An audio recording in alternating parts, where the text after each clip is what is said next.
Restons un moment au niveau de la RDC, donc, où nous parlions de cette marche de soutien à l'endroit de l'UDPS de Joseph Kabila.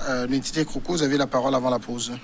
Oui, donc je continuais en disant que sûrement que Tshisekedi s'est senti étouffé, tant bien même que l'accord, quand cela lui avait été présenté, s'est affiché en ce moment comme une occasion ou bien une aubaine à saisir, mais aujourd'hui, étant en politique, Kabila ne lui laisse pas le terrain libre pour qu'il puisse s'imposer. Puisque s'imposer implique également préparer une prochaine victoire de Tshisekedi aux prochaines élections, c'est-à-dire la présidentielle et puis les législatives et les sénatoriales. Maintenant, je voulais rebondir un peu sur un élément que mon prédécesseur avait souligné en ce qui concerne la possibilité pour Tshisekedi de dissoudre le Parlement. Oui, c'est un étalon très, très sensible et en quelque sorte un pouvoir qu'il détient aujourd'hui. Mais il doit faire beaucoup attention, comme l'avait dit mon prédécesseur, pour ne pas tomber dans un piège qui, en quelque sorte, s'enferme contre lui. Et moi, quelque part, je vois dans sa mobilisation également une préparation du terrain pour pouvoir remporter les prochaines législatives. Sûrement que lui-même, il a pensé à cette histoire de dissoudre le Parlement, mais il est en train de jauger la base, convoquer des marches pour voir si réellement le peuple est avec lui. Donc, je pense qu'il est en train de faire une auto-analyse pour essayer d'être sûr que s'il utilisait cet article de la Constitution, ça pourrait changer les donnes dans les balances politiques. Alors, de toute façon, on sait que Tshisekedi a besoin de mains libres pour gouverner le pays. S'il s'aventure dans cette logique de manifestation, puisqu'on a vu ses partisans brûler même une effigie de Joseph Kabila, donc s'il s'aventure sur ça, c'est qu'il est sûr de son coup. Il sait qu'il peut réussir. De toutes les façons, il ne peut pas s'y aventurer sans avoir mûrement réfléchi sur la question. Moi, je disais que il est malheureusement tombé dans ce que j'appelle une cohabitation qui ne dit pas son nom. Oui. Et la cohabitation qui lui pèse un peu trop. Et c'est pourquoi il a besoin, comme on était en train de le dire tous ici, de prendre ses marques, de prendre son recul, de prendre ses marques et de pouvoir donc diriger le pays. Si il est temps que c'est sa volonté, c'est de pouvoir donc revenir sur la scène et à faire une démonstration de mobilisation beaucoup plus accrue, je crois que ce n'est pas mauvais de s'y essayer. Et encore que les informations disent qu'il y a des gens qui, dans le camp Kabila, peuvent donc se rapprocher de lui. Si la démonstration se fait et que Kabila constate aujourd'hui qu'il y a des gens qui vont peut-être lui faire des défaillances et regagner le camp de celui-ci. Donc l'aventure n'est pas aussi mauvaise que ce soit. Il faut y aller pour voir le résultat que ça va donner. C'est risqué, c'est vrai, parce que, vous savez, l'homme est toujours ce qu'il est. On peut aujourd'hui te dire que tu es le plus beau, et puis je t'aime beaucoup, mais peut-être demain, d'autres choses peuvent rentrer en jeu, et qu'il faut en sorte que celui-là qui te dit je t'aime beaucoup peut encore reculer, si tant est que l'autre est encore capable de le récupérer assez rapidement avant que donc le naufrage ne s'opère. Donc, c'est toujours à jouer sur deux pieds avec toute la prudence qu'il faut. Alors, en 2019, je me rappelle à l'élection, en tout cas la prise de fonction de Joseph Kabila, beaucoup avaient salué cette élection en disant que la RDC était finalement sortie de ces sempiternelles crises politiques et allait amorcer son développement. On y est encore. ouais, ils ne sont pas encore sortis de l'auberge. Hein. Je pense que le départ de Kabila avait sonné un nouvel espoir pour les Congolais, oubliant que sur le plan politique, l'avènement au pouvoir de Tshisekedi était l'objet d'une alliance qu'il avait scellée avec celui qu'il est venu remplacer. Et aujourd'hui, celui qu'il est venu remplacer estime être celui par qui les choses peuvent avancer sur le plan politique. Et donc Kabila, en tant qu'ancien président, tient toujours les rênes. Et c'est ce qui bloque l'évolution ou alors le déroulement des promesses politiques que Tshisekedi avait faites aux Congolais. Mais je pense que Tshisekedi est en train de grandir, parce qu'après 2 années d'exercice du pouvoir, vous avez l'opportunité, la chance de vous entourer des conseillers qui peuvent vous faire des propositions pour diriger votre action politique. C'est ce qu'il est en train de faire après 2 années, lorsque Tshisekedi aujourd'hui a réussi à tendre la main à l'opposition. Il a appelé certains ténors de l'opposition congolaise. Il a fait rentrer d'autres opposants exilés, il les a fait rentrer au pays. Il a eu des rencontres et des discussions avec ses opposants, tout ça pour sceller des bases d'une alliance qui pourrait évidemment l'aider à casser un peu la mainmise de Kabila sur le plan politique. Et donc, c'est dans son intérêt. Et je pense que après 2 années, il a compris la nécessité de se démarquer un peu, ou alors de demander un divorce forcé de ce mariage qui lui est collé dans la gorge et qui ne lui permet pas de respirer. Il a besoin de respirer. Et les 3 années à venir seront vraiment fondamentales pour redonner espoir aux Congolais qui pourront, bien évidemment, s'ils le veulent, aux élections de 2023, lui donner encore une chance de revenir. Passons maintenant à la Côte d'Ivoire, notre second sujet. Quel sort pour Pascal Affi-N'Guessan, l'ancien Premier ministre de Laurent Gbagbo, 67 ans, a été arrêté il y a quelques jours alors qu'il se rendait à Bongouanou, c'est dans son fief. Les autorités de leur côté disent l'avoir arrêté près de la frontière avec le Ghana et affirment qu'il était en fuite. Son arrestation intervient dans le cadre de la mise en place du Conseil national de transition, le CNT, que l'opposition ivoirienne avait lancé pour contester la réélection d'Alassane Ouattara pour un 3e mandat. Pascal Affi-N'Guessan était le porte-parole du CNT. Nutite Krokou, Pascal Affi-N'Guessan, ce n'est pas n'importe qui. Est-ce que le pouvoir va en faire une sorte de monnaie d'échange, parce qu'il y a un dialogue qui est en vue, le pouvoir le maintient, ça va être une monnaie d'échange? À voir la lutte des choses, on est tenté de répondre favorablement à cette question. Mais moi, quand j'analyse avec un peu plus de perspicacité, je constate que si on en fait une monnaie d'échange, ça ne va pas trop jouer positivement pour le camp de Ouattara. Quand on connaît la Côte d'Ivoire avec aujourd'hui une élection qui vient d'être jouée et qui n'a pas pu livrer en quelque sorte tout l'éclat de sa crédibilité, et dont les contestations continuent à la fois à l'intérieur qu'à l'extérieur. Donc moi je ne pense pas et je ne souhaiterais pas que Ouattara et ses adjuvants ou bien tous ceux qui sont autour de lui puissent penser en faire une monnaie d'échange. Maintenant, Affi-N'Guessan, c'est vrai, c'est le porte-parole de la coalition. Et quand on refait un bond en arrière pour voir ce qui s'est passé la semaine d'avant le vote, c'est vrai que le pouvoir d'Abidjan peut retenir sur le plan juridique des greffes contre Affi-N'Guessan, parce qu'il y avait eu des mots qui ont été lancés à l'endroit de la jeunesse pour des manifestations.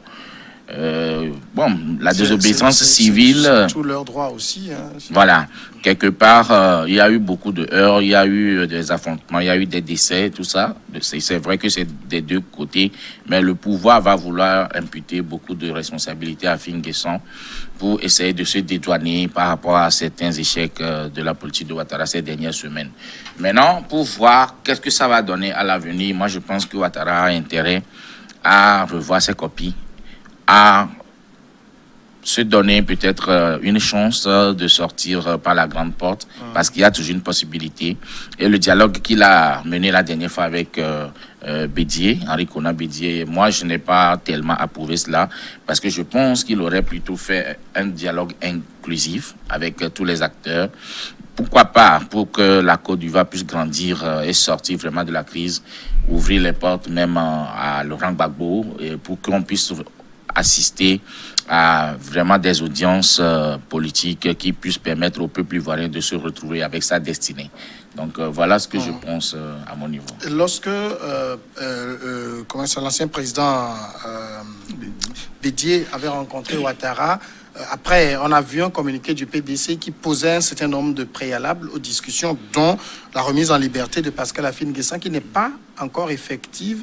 Est-ce que ça veut dire que le pouvoir compte aller jusqu'au bout de la procédure judiciaire avec lui, ou simplement, c'est quand même un gros morceau qu'on ne va pas laisser de sitôt? Tout à fait. Ce serait catastrophique pour Ouattara de maintenir cette pression et de vouloir donc aller jusqu'au bout avec Affi. Vous l'avez dit tout à l'heure. Affi-N'Guessan, ce n'est pas n'importe qui. Derrière Affi, il faut voir Gbagbo. Oui. Il a été l'un des tout premiers premiers ministres de Gbagbo. Et il garde toujours l'aura que Gbagbo a avec lui. Quoi qu'on dise, ben, Affi a derrière lui une population qui ne parle pas pour le moment. Et cette population qui soutenait Gbagbo est derrière Affi à l'heure où on parle. Et donc, si Ouattara se met, veut mettre le grappin sur Affi, c'est mettre le grappin sur tout ce qui entoure Gbagbo. Ça. Et donc, il va s'allier avec un certain Bédié, qui n'est pas aussi, qui n'a pas aussi de bon cœur vers les partisans de Gbagbo. Ouais. Je crois que ça ne résout aucun problème en Côte d'Ivoire si on continue de maintenir Affi dans les liens d'une certaine détention. Si on veut une paix en Côte d'Ivoire, on l'a dit tout à l'heure, il y a Gbagbo qui est là. Il faut sortir Affi. Il faut que tous les ténors de la politique ivoirienne se mettent ensemble pour discuter de ce problème. On arrête Affi, ça ne donnera rien. Ça donnera plutôt de l'aura à Affi de pouvoir continuer donc, par contester la victoire de Ouattara. Et peut-être demain, eh ben, on est en train de monter l'aura de Affi-N'Guessan qui a derrière lui, comme je le dis, Gbagbo. Et donc, rien n'est positif lorsqu'on continue de vouloir maintenir Affi dans les liens d'une certaine détention. Rien du tout. C'est peut-être contre-productif contre Ouattara lui-même. Mieux vaudrait faire sortir Affi. S'il y a discussion à faire, discuter en incluant, voilà, comme une discussion inclusive, en incluant Affi, en incluant Gbagbo, en incluant tous les partisans qui étaient hier des personnes contre qui donc Ouattara s'était farouchement donc opposé, jusqu'à envoyer certains même vers la Cour pénale internationale qui n'a même pas eu la capacité donc de les détenir et de les relâcher. Ça veut donc dire que le jeu que Ouattara est en train de jouer se jouera peut-être contre lui. Qu'est-ce qui peut expliquer que jusqu'à l'heure actuelle, Pascal Affi-N'Guessan soit encore maintenu en état de dépôt? Qu'est-ce qui peut expliquer son arrestation? C'est un peu ça. Pascal Affi-N'Guessan, il n'est pas venu en son nom personnel pour faire une déclaration. C'est une recommandation d'une coalition de l'opposition qui a sorti une déclaration et on lui a dit va lire. C'est ce qu'il a fait. Je ne comprends pas pourquoi on peut l'arrêter. Qu'on évoque la raison de sa fuite du pays, c'est quand même assez extraordinaire. Affi-N'Guessan n'est pas un petit garçon qui va vouloir fuir la Côte d'Ivoire à la veille, au lendemain. Et puis il dit ça, mais la curiosité, c'est vrai que les partisans d'Affi-N'Guessan disent qu'ils se rendaient à Bongouanou. Bongouanou, c'est sur la route qui mène au Ghana. Et donc, il ne peut forcément que se trouver sur cette route, dire qu'il fuyait vers le Ghana. Alors qu'il n'était même pas encore arrivé à Bongouanou. Je pense qu'en tant que citoyen ivoirien, il est libre de se déplacer sur toute l'étendue du territoire. Il peut aller où il veut. Les élections se sont déjà déroulées et tout est déjà en train d'être canalisé par la commission électorale. Et donc, tout présidentiel ou tout candidat ou tout citoyen ivoirien peut se déplacer, qu'on arrête de chercher des poux sur la tête, sur des têtes rasées. Je pense que Ouattara a besoin de mettre de son côté aussi des éléments qu'il peut brandir demain à l'opposition, sachant que l'opposition va vouloir poser des exigences avant d'aller à un quelconque dialogue. Donc, il faut ajouter des éléments, sachant qu'à tout moment, l'opposition peut venir dire « Nous exigeons la libération de Affi-N'Guessan, nous exigeons ceci. » Et Ouattara va comptabiliser cela comme des concessions qu'il a eu à faire pour aller à un dialogue, sachant très bien ce qu'il est en train de faire. Le dialogue auquel appelle Ouattara, là, c'est un faux appel. Pour moi, je l'ai dit la semaine dernière, cette comédie qu'il a jouée avec Bédié la dernière fois, c'est se moquer des Ivoiriens, c'est se moquer de l'ensemble des Africains. Vous ne pouvez pas chercher à résoudre un problème et appeler à rencontrer un seul voilà. Alors qu'on sait ce qui se passe quand il faut parler de dialogue en Côte d'Ivoire. La question du dialogue, ça date pas d'aujourd'hui. Ce n'est pas après les dernières élections. Ça date de très longtemps. Et ça fait partie des sujets importants qui participeront à la réconciliation nationale. Le cas de Gbagbo qui a quitté la Haye pour se retrouver aujourd'hui à Bruxelles, le cas de Guillaume Soro qui s'est exilé à Paris depuis très longtemps, et Blé Goudé qui est resté encore en Hollande. Ces trois ténors de l'opposition ivoirienne, je pense que s'il faut réussir véritablement ce dialogue que Ouattara a appelé, il faut les faire rentrer au pays, asseoir un dialogue qui réunira tous les protagonistes autour des sujets de division. C'est en cela véritablement que les gens pourront avoir confiance en lui. Mais aujourd'hui, quand on dit que Afin Guessa a été arrêté parce qu'il a fait une déclaration, il a dit, il a porté la mise en place de comment ils ont appelé leur CNT. Voilà, du CNT. Donc pour ça, il faut l'arrêter. Mais autant arrêter toute l'opposition, puisqu'ils étaient nombreux. Il y avait Bédier, il y avait les partisans de Gbagbo, il y avait... Voilà, c'était tout ça. Il faut arrêter tout le monde. Il ne faut pas arrêter un. Vous choisissez un protagoniste avec qui vous voulez discuter. Vous choisissez celui que vous voulez arrêter, alors que les autres font partie d'une famille politique qui, ensemble, ont sorti une déclaration. Je pense qu'il faut que Ouattara aille mieux en avant que ce qu'il est en train de proposer. On a l'impression qu'il fait ça pour encore envenimer la situation et embêter encore les Ivoiriens qui n'ont véritablement plus besoin de ça. Alors, par rapport à ce que disait David tout à l'heure, il y a une source proche quand même du pouvoir qui estime que si l'ancien président Henri Konan Bédié n'a pas été arrêté, bien c'est parce qu'il... enfin, la source a requis l'anonymat, c'est parce que Bédié est une icône pour les baoulés. Donc, on n'a pas envie de se mettre à dos les baoulés. Quant à Pascal Afin Guessa, vous pensez qu'il sera maintenu encore longtemps dans cette posture? Bon, ça dépend. Tout dépend de comment Ouattara comprend le nouveau jeu politique auquel il se livre et quelles sont ses propres aspirations. Sinon, tout observateur avisé soulignerait très rapidement qu'il faille libérer Afin Guessa pour le bien de la Côte d'Ivoire et en même temps de la sous-région. Même l'image politique même de Ouattara est entachée par ces genres d'actes. C'est-à-dire, à un moment donné, il faut qu'il y ait beaucoup de fair play. Il faut qu'il y ait la classe aussi dans la politique.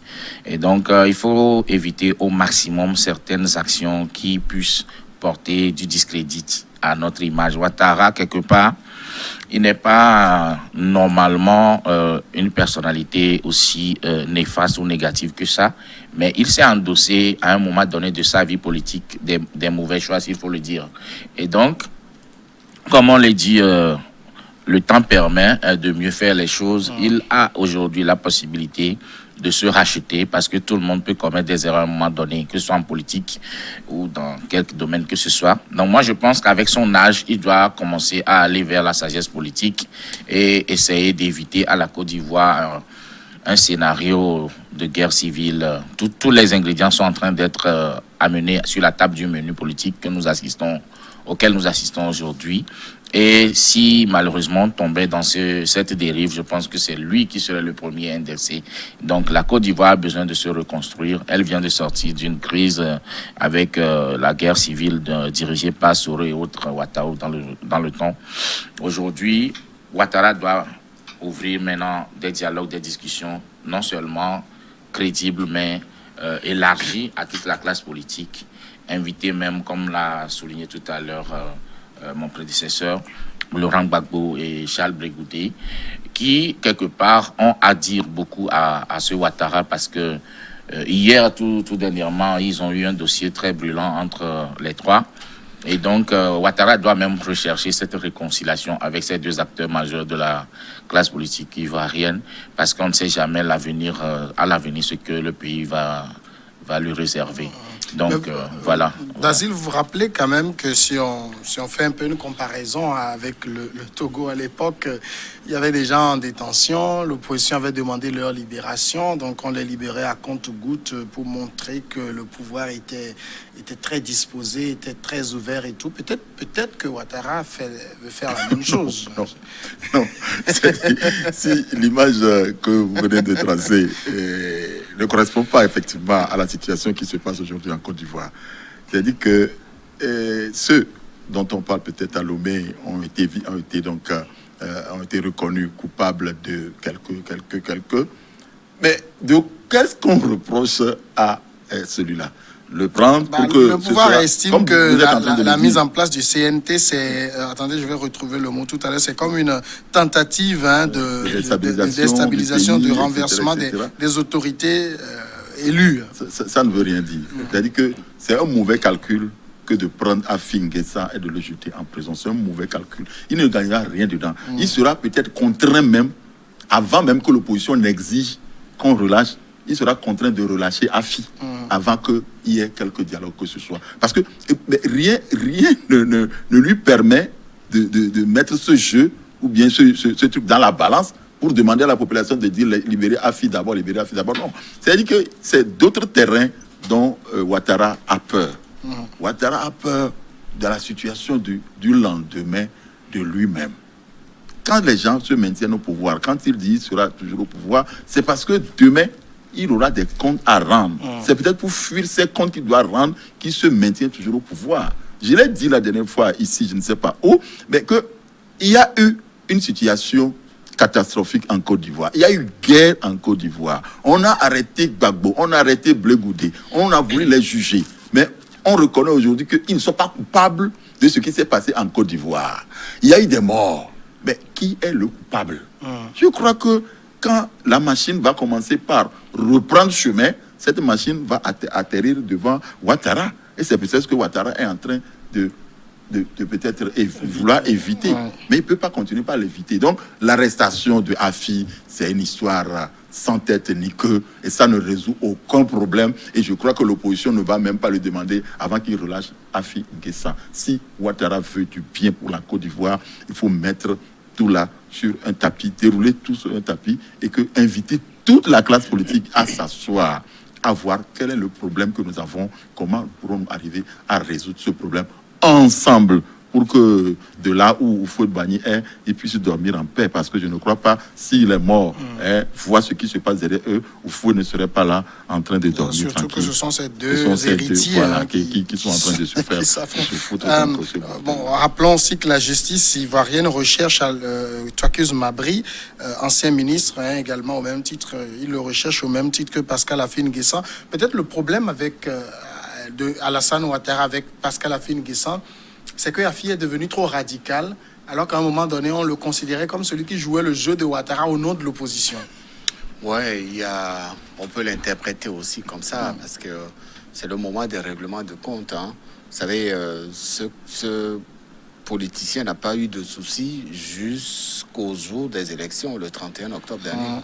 Et c'est juste après les élections que les soucis ont tout de suite commencé. Parce que quand vous êtes candidat à une élection présidentielle, vous bénéficiez d'une sorte de protection. On attend juste que les élections passent pour qu'on vous ressorte tous les dossiers. C'est ce qui s'est passé. Ouattara s'est peut-être senti aussi trahi par son ancien allié qui jouait son jeu véritablement. Et donc, pour régler ses comptes, ils ont tout de suite trouvé cet argument. C'est quand même assez fallacieux, c'est quand même assez grotesque qu'on avance des raisons pareilles pour justifier l'arrestation d'un homme politique. Il fallait trouver un argument, et en politique, tous les arguments sont bons pour coffrer son adversaire politique. Et c'est ce qui est arrivé à Pascal Afi N'Guessan. Mais j'estime quand même que cela ne va pas trop durer, parce que il faut aussi éviter que la population rentre dans le jeu. Si la population commence aujourd'hui à réclamer sa libération, ça ne va pas se passer aussi calmement comme ça se passe aujourd'hui. Et donc, il faut faire très attention. Les affrontements intercommunautaires qui ont commencé en Côte d'Ivoire prennent une ampleur assez inquiétante. Et donc, il ne faut plus ajouter de l'huile sur le feu.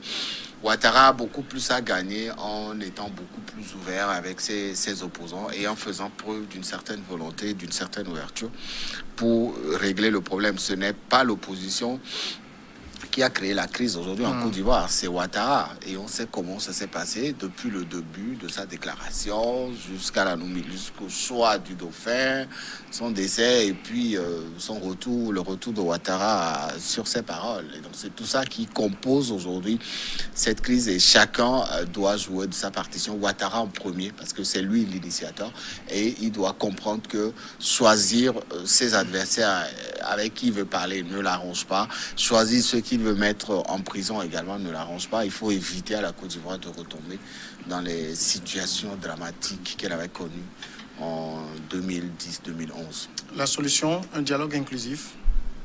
Si, comme je l'avais souligné tout à l'heure, et cet avis est partagé par mes deux interlocuteurs sur ce plateau.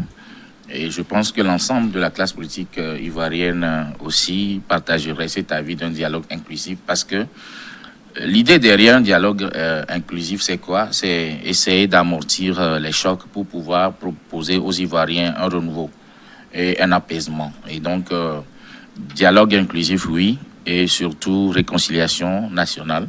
Essayer de faire le ménage de tout ce qui s'était passé depuis 2010 et 2011 jusqu'à aujourd'hui et expressement arrêter le bain de sang actuel. C'est-à-dire que ça, Ouattara, je ne sais pas à quoi il joue et quelle image il veut présenter de lui à partir de ce troisième mandat. Ça, sincèrement, je parle en considérant le fait que nous sommes tous des humains et quelque part, notre conscience doit nous interpeller parce que on ne peut pas être chef d'État et voir ce qui se passe avec les microbes, des assassinats crapuleux, des jeunes filles, des jeunes adolescents, excusez-moi, qui sont égorgés, décapités de façon aussi très facile comme ça, comme des poulets ou des moutons. Et je ne sais même pas dans quelle atmosphère ça se passe, dans des arrondissements où on se demande où est la police, où est la gendarmerie, où l'armée ivoirienne. Et tout ça dans un silence criard. Et le premier responsable, le chef de l'État, je ne sais pas, ne fait aucune sortie pour appeler peut-être les microbes ou bien tous ceux qui sont derrière ces groupes d'individus assassins d'arrêter expressément ce mal pour qu'on puisse éviter à la Côte d'Ivoire un prochain bain de sang. D'accord. Merci. La pause maintenant et après le journal, on est de retour.